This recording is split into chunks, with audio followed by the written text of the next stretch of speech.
This is Jalia Smith Riley in a Cincinnati, Ohio courtroom who police say confessed to a robbery killing a 20-year-old woman and seriously wounding her boyfriend. Portia Brooks was in her car with her boyfriend Aaron Martin when Smith Riley came up to her car with two others looking to rob them. When Smith Riley found out Martin didn't have any cash, he was shot in the head, leaving him with permanent brain damage. Smith Riley then shot at Brooks, which killed her 3 days later. His attorney stated, "This is somebody that feels genuine remorse. This is somebody that thinks about this every day and he knows that he can't go back in time and undo what he did again now."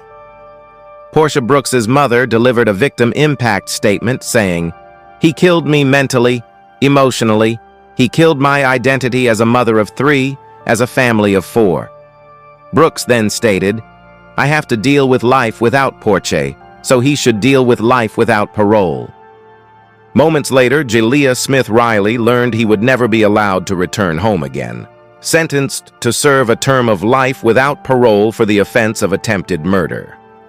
This is Diana Lovejoy, who used to be married to Greg McVeigh Hill, living in Carlsbad, California. After their marriage fell apart and they divorced, the court ordered Diana to pay $120,000 to Greg for his stake in their family house, and also ordered that she must share custody of their son.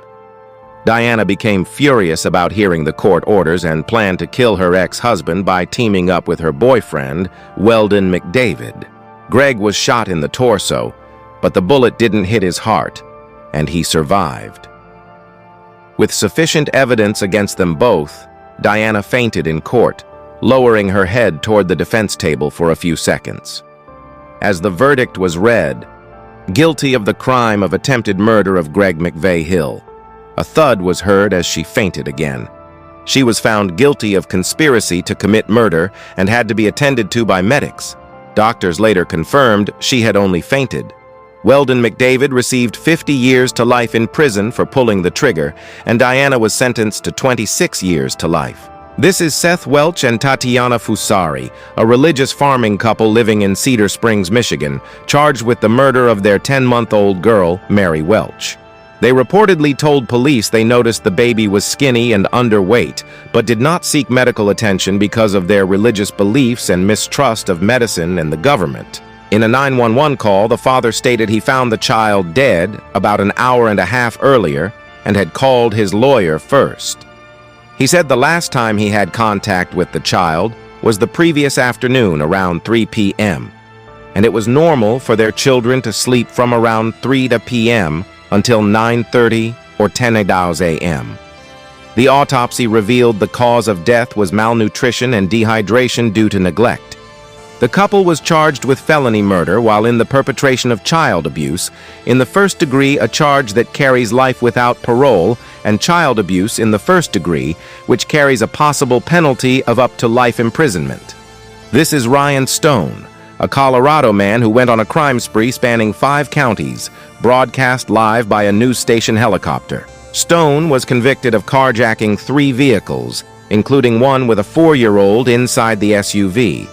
Authorities said he led police on a chase at speeds over 100 mph, clipping a Colorado State Patrol trooper who was trying to place stop sticks, leaving the trooper with serious injuries. Stone was seen pulling another victim from their vehicle and driving off, eventually fleeing on foot into a parking lot where he slipped on ice, lost his jacket, and was apprehended after failing to climb a fence.